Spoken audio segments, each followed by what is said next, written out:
We live in Brooklyn, baby. We live in Brooklyn, baby. Welcome back, everybody. Hey, that was Sanity fast. check. Ken Skill at 8. Once again, You can find us. on our Facebook page, Insanity Check. You can tweet to us at Insanity Check 12. You can join our Google circles, Insanity Check Radio. And of course, you can watch these shows in their enhanced versions on our YouTube channel, Insanity Check Radio. Without a hitch. Without a hitch. Yeah, of course, you know. Now, wait a second. The in-house monitors are on, right? That's what that shit is? That's mad loud. That's what I was hearing. It wasn't so much as what was coming up in here. It was just the in-house monitors. Yeah, so, all right. I'm just alerting you, you stupid motherfucker. He's looking at me like, and so? That's the kind of engineer we have here, man. This guy's looking at me like, whatever. Outside of that last piece of thing, you know, I made a comment during the break that I think that Kentucky Fried Chicken dude was a government plant. I cannot honestly believe, I don't want to believe that there's still, I mean, listen, there was that line by the, what was his name, Adolf Caesar, from an, what was it, what was it called? Soldier Story. A Soldier Story. When there was some sand dancing jig that was set in the black officer's back. So they slit this dude's throat, and they said he was, how did the line go? Something along the line that, he couldn't even understand, or he was like smiling and couldn't even understand why we were slitting this coon's throat. Yeah, something like that.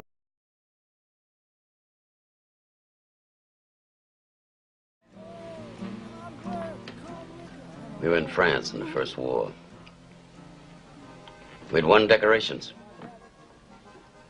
But the white boys had told all them French gals that we had tails. Then they found this ignorant colored soldier. Paid him to tie a tail to his ass and run around half naked making monkey sounds. They put him on a big round table in the Cafe Napoleon. Put a reed in his hand. Crown on his head, blanket on his shoulders, and made him eat bananas in front of all them Frenchies. Oh, the white boys danced that night. Passed out leaflets with that boy's picture on it. Called him Moonshine, King of the Monkeys. And when we slit his throat, you know that fool asked us what he had done wrong.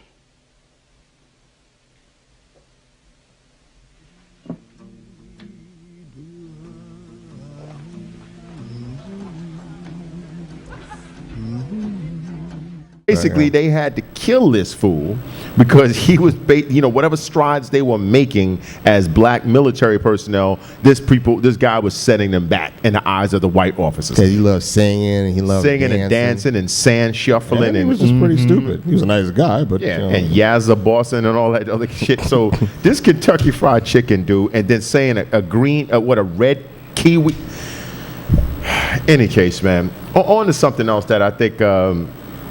Well, hopefully nobody's experienced anything like this, but this is about revenge porn. And there's a revenge porn law in California could pave the way for the rest of the nation. A bill that would criminalize revenge porn, nude or sexual photos, generally of former wives or girlfriends, posted online by an angry ex, could pave the way for other states to adopt similar laws, putting perpetrators in jail for 6 months if convicted a first time and up to a year for repeat violations. You hear that, 8? Yeah, man. But yeah, you got any more of those pics, though? The bill already approved by the California Senate is expected to go to the state assembly as soon as this week, despite concerns for some lawmakers and experts who fear it could curtail First Amendment rights. It's traumatized real victims. It's a growing problem, California State Senator Anthony Cannella told NBC News. Technology moves much faster than our laws, said Cannella. A Republican who authored the legislation, when we identify a problem, it's our responsibility to deal with it. If passed by the Assembly, SB 255 will go to Governor Jerry Brown for approval. It's not clear whether Brown will support it. Generally, we do not comment on pending legislation, Brown told NBC News. Now, the reason this came to the forefront was because of a woman whose name was Holly Jacobs, and there's like a little video that we'll throw up there. Holly Jacobs' life was turned upside down when intimate photos she had sent her ex-boyfriend turned up online. She is now speaking out about her ordeal, hoping to alert others to the dangers of revenge porn, which experts say is more common than you might think. Now, I think it's very common, actually. it's probably very common, but I just noticed that they it's almost as if they say, the way this is worded, like men have no feelings. So I guess if the dude was holding his shank in his hand and the chick posted that up, what, she can't be prosecuted? I'm just curious, because the way it's worded, it's like exes doing things to their ex-wives and ex-girlfriends. I mean, I hope it protects both genders. I hope. Is this going to remove like the need for hidden cam porn? Like, is that going to have to go away too? Well, I mean, that's a good question. Yeah. Yeah, because that's when you first started talking about it, I'm like, okay, unless the dude like writes somewhere, take this, you stink bitch, that's what you get for leaving me. I mean, maybe he's just putting some shit up there because he wants people to see his like his people woman. are exhibitionists and whatnot. So I mean, it's once again, it's one of those things to where it's how you look at it, which angle you look at it from, because like you said, if you posted it up like my girl is super bad, right, and look what she does, and you post it up there. Now, clearly, if this is what if it's a situation like, damn, man, this is my ex. Look at what I fucked up. Look what I let go. And you put it up there. Now, clearly, you're still putting, explicit photographs up there.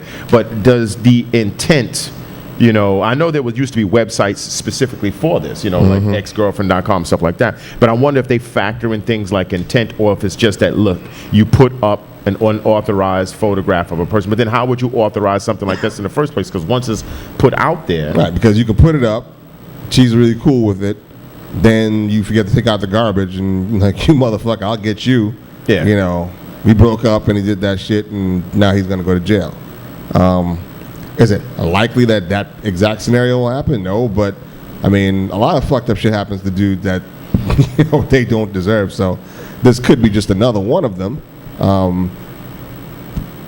But saying all of that, I mean, I think in general, see, again, this is always the problem with people, man. I think this is a good law because it's fucked up when people do this type of shit. When people do this kind of shit, but again, it's as being able to actually police it properly is going to be the tricky part. But see, I'll just read a little bit more of this because it says, though the sites often include personal information about the victims, including names, email addresses, and even links to their Facebook profiles, the sites themselves are protected from liability because of Section 230 of the Federal Communications Decency Act, which says that the websites and internet service providers cannot be treated as a publisher for any information provided by another information content provider. With little legal recourse, these victims are left feeling helpless and humiliated. And Jacob's fear turned to anger. She decided she would no longer be a victim. She filed criminal and civil charges against her ex. The ex, though, through his attorney, has denied the charges against him, contending he is just as much a victim as Jacobs, and that the reason the photos and videos were shared is that his computer were hacked. Those who might think, well, you shouldn't have taken these photos in the first place, aren't living in the real world of what has become, especially for a younger generation, a cultural technological phenomenon as normal as tweeting and texting. It's absolutely just a new version of victim blaming, Jacob said in May. What I would say to victims when they hear that is, just hold on to that little voice inside of you that says, this is not right, what's happened to me is not okay, and there needs to be a law in place against this. Well, be that as may, this is just where society is not going, but has gone. As far as in putting your personal information out there, putting it on, like for instance, like you said, sharing, putting them up on sites that you would hope is secured or maybe be password protected or what have you. I think once you start going down this sharing avenue or sharing lane, things like this could happen. Because I remember that whole thing with Jamie Foxx and Kirstie Alley, and they were like, I think somehow, it's probably done by this guy's, publicity team or whatever. a picture that Jamie Foxx had allegedly sent to Kirstie Alley, you know, naked with his bow swap hanging out. You know, and you know how many other, you know, I forgot the chick that's playing Black Widow. What's her name? Scarlett Johansson. There was pictures of her that she was like, you know, taking pictures of herself, you know, topless. Oh, you know, I didn't want this to get out or was hacked or whatever. Look, man, you put stuff out there, things happen. It's just, to me, forget this particular individual case. How are they going to word it? Because if you said, if we shared something on a site or a voyeuristic site or something like that, and we break up and I forget to pull it down, or it's, you know, basically in these people's, you know, library or whatever like that, and it was not done at that particular juncture with malicious intent, or even if it is put up there after the breakup without malicious intent, do you still do the 6 months? You know, because those other sites were very specific. It was like, you know, myexbitch.com. It was very specific, that, you know, and it came across that way. Now, how do you, like you said, I'm in agreement with Ken. How do you prosecute something like this? Are they going by information of the uploader, or are they going by information seen on the video? Like, if it's only a penis in a room in a video, how do you know that that's my penis? Well, like, see, I'm assuming it's probably, or like, do you have to see a face? Well, see, I'm saying, you know, even if it is the face, let's say, you know, she's modeling for you. Yeah, a chick sends you a no, picture. I'm talking about the man's face. Oh yeah, the man's face. Oh yeah, Right. yeah. So So the real hard part is I mean, okay, so this is going on, like, because I mean, and again, I'm not trying to blame the victim or necessarily put the burden on the victim, whoever he or she may be, but you still have to prove that these events took place in a certain sequence and a space of time that proved that this was revenge porn. Yeah. Because if I have an argument with my girlfriend today, you know, but these pictures were already up last week, you know, she can turn around and say, oh no, we argued last week and this is what he did, which is a lie, but how am I going to prove that it's not a lie? yeah, You see? So, you know, you're going to have to, and is it, like I said, is it just going to be something where they'll just always believe the woman? I don't know. I don't know. But I mean, it's an interesting article because I was looking at something else. It said Jeff Hermes, director of the Digital Media Law Project at the Berkman Center for Internet and Society at Harvard University, said a balance needs to be struck properly, and he is not sure that California law will do that. You need to be extraordinarily careful in criminalizing privacy law because of the risk you are going to deter legitimate speech. He told the news. With the California bill, I don't see an exemption here for material that's legitimately newsworthy. See, so I'm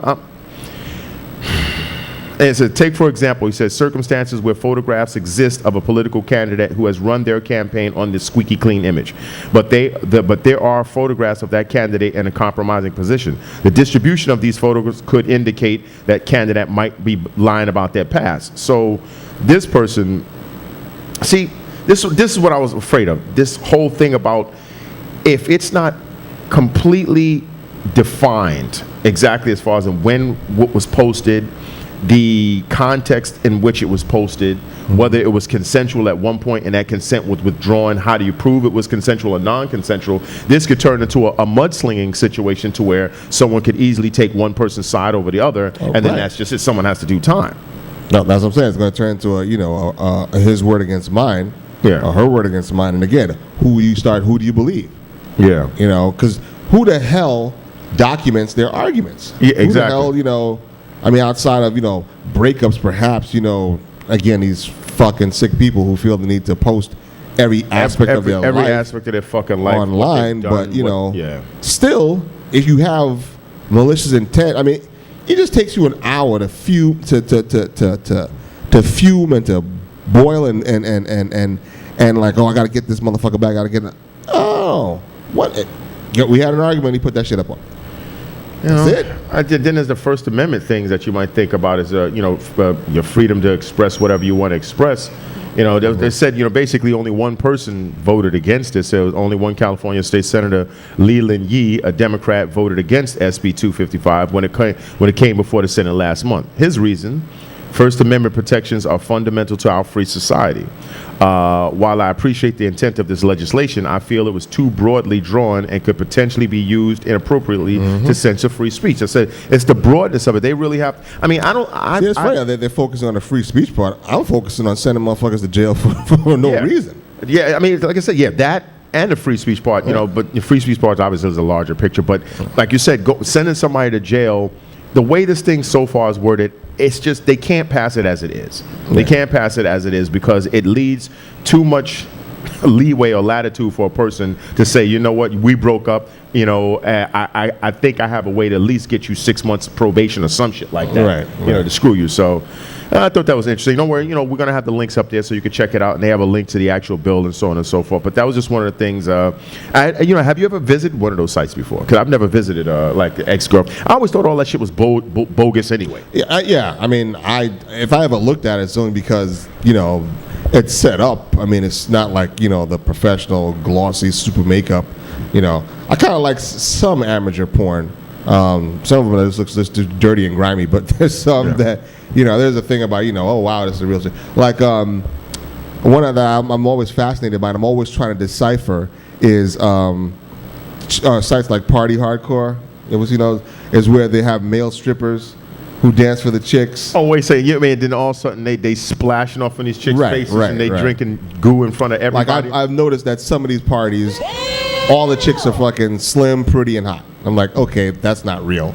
You know, there had to be, you know, they're all fake or planned. And then, you know, so you get some of these, you know, more voluminous women who are chugging down dick. And I'm like, okay. But see, yeah, I always thought, because I saw a couple of those things, and I mean, this chick, like, everybody was like rooting this chick on. She's sucking this dude off. And this dude blasts all over. She swallows the mega load. And I'm like, okay, did you... Now, come on. Did you screen this motherfucker? Yeah, you could be jumping with disease and shit like that. I mean, like, that's bogus. Yeah, it is. Actually, that they're kind of, I guess, invited, you know, on a pretense to these type of events, and they actually do get paid for, you know, doing certain acts. And you mean the women? Yeah, the women. Oh yeah, well I actually Googled. Okay. But I actually Googled, like, is, you know, Party Hardcore shit like that real? And I got I saw like 2 or 3 responses, and it was from dudes. And one guy said he actually worked for these people. Okay. You know, he was a Party Hardcore or whatever. And he's like, yeah, there are some plants, but he's like, no, he's like, a lot of these chicks are real. And he's like, the plants are there to get them loosened up. Oh, I see what you're saying. Sort of like the old 3-car Monty person that keeps betting. Right, exactly. To get their soul.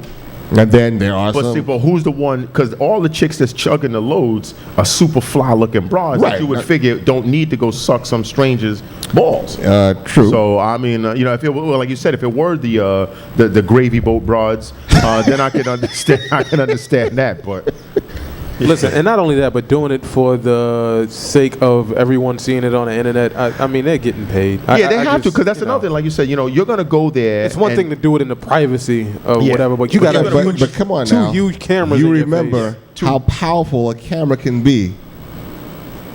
Or if just our Mardi Gras days, man. Yeah, you're right. You're right. You know, we had chicks showing bare puss in the streets. Yeah, in the streets Just of Mardi 'cause we Gras. had a camera. And matter of fact, we had them doing more than that. Well, yeah. We was interacting like all the other ducks was just taking a photograph. We was interacting with these chicks, but see, that was before the internet days, because that's when we really had, you know, dating ourselves. We had to go print out an actual photograph. But yeah, I mean, but there was always those kind of events where, you know, you could go places like the Mardi Gras or like that's what I'm saying. The bike weeks and all that other wild type but stuff. the whole thing, like you said, you know, getting, you know, drinking a face full of, you know, I mean, getting sure, a face full that of might load and be having it excessive, everywhere. but if you happen if you're to not get a professional. But in a room full of 300 women, there's a very chance you might just have the freak who's going to be like, yeah, I do that stuff, and I don't care. I mean, And don't give a shit that it's going to be on exhibitionist. everybody's camera phone and yeah, everybody. that's why we have fucking 6 million babies in this bitch and fucking AIDS. Well, yes, people don't fucking care. Well, I just can't believe people would be that. Well, you know what? Maybe I'm just being totally naive. Yeah, maybe you Seriously, are. I think I'm just being And naive. again, because- I'm pretty, like I said, I'm not saying what percentage it is. I'm sure not saying all these women are real, but I would venture you know to what? guess What am I that. talking Hell, about? women get naked on Facebook, so That's You what know I'm what? saying. I need to shut my mouth because I saw something today on. Actually, you know what? Yeah. Okay. Hold up. We're going to come back with that. 2 minutes. We're trying to